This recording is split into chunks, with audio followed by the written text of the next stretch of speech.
افطاری میں کچھ لوگ ایک غلطی کرتے ہیں جس کی وجہ سے روزہ ٹوٹ جاتا ہے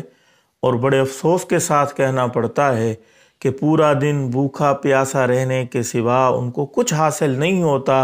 اور اس روزے کی قضا بھی کرنی پڑتی ہے۔ وہ غلطی کون سی ہے میں بتاتا ہوں، غور سے سنیں، شاید آپ بھی یہ غلطی کر رہے ہوں، پورا دن بھوکا پیاسا بھی رہ رہے ہوں اور سمجھ رہے ہوں کہ میں نے روزہ رکھا ہے اور روزہ آپ کا ادا نہ ہوا ہو، الٹا اس کی قضا بھی آپ کے ذمے ہو اور قضا نہ کرنے کی وجہ سے آپ گناہگار بھی ہو رہے ہوں۔ تو وہ غلطی کون سی ہے؟ سب سے پہلے یہ جان لیں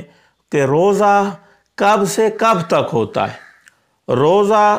صبح صادق سے شروع ہوتا ہے اور غروب آفتاب تک رہتا ہے۔ جیسے ہی صبح صادق ہو گئی روزہ شروع ہو گیا،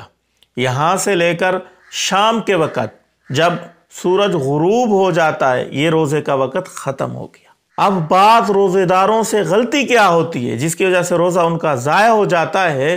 وہ سمجھتے ہیں کہ صبح کی جب اذان ہوگی روزے کا وقت اب شروع ہو گیا ہے، سحری کا وقت ختم ہو گیا ہے، اور مغرب کی جب اذان ہوگی تو اب روزہ افطار کا وقت شروع ہو گیا ہے۔ حالانکہ ایسی بات نہیں ہے۔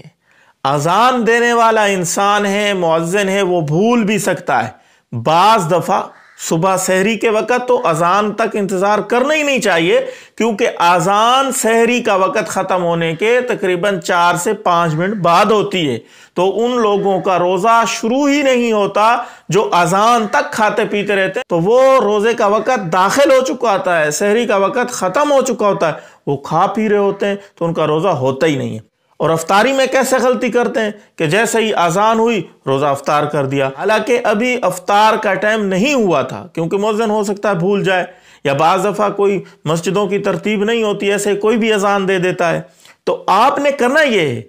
کہ آپ نے پاس ایک کیلنڈر رکھے ہیں، آپ کو پتہ ہو آج افطاری کا وقت کب شروع ہوگا، اس وقت کو دیکھیں، پھر اذان ہو یا سارن بجے تو وقت دیکھیں وقت ہو چکا ہے یا نہیں ہوا، کیا آیا یہ وقت سے پہلے تو اذان نہیں ہو رہی؟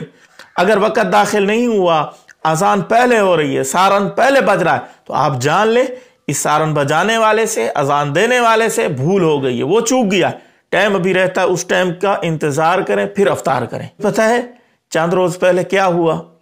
کہ ابھی تک تقریباً 10 منٹ رہتے تھے افطار ہونے میں، کسی نے ایسے ہی سارن بجا دیا، کہیں یہ شبینہ ہوتا ہے نا قرآن مجید پڑھتے ہیں، سارن بج گیا تو دسترخوان لوگ بچھا رہے تھے، کچھ آگے پیچھے تھے، وہ بھاگے دسترخوان کی طرف۔ تو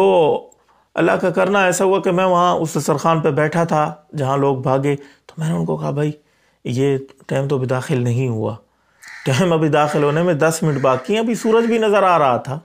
تو ایسا نہیں ہونا چاہیے۔ وہاں سارن پہ رہنا، اذان پہ رہنا، آپ الارم فٹ کر لیں افطاری کا، سحری کا، پھر اس کے مطابق کیا کریں، ٹائم صحیح درست رکھیں، کیلنڈر کے اوپر دیکھ لیا کریں۔ اللہ تعالی ہمیں سمجھ عطا فرمائے۔ ہو سکے تو اس کلپ کو شیئر کریں۔ السلام علیکم ورحمۃ اللہ وبرکاتہ۔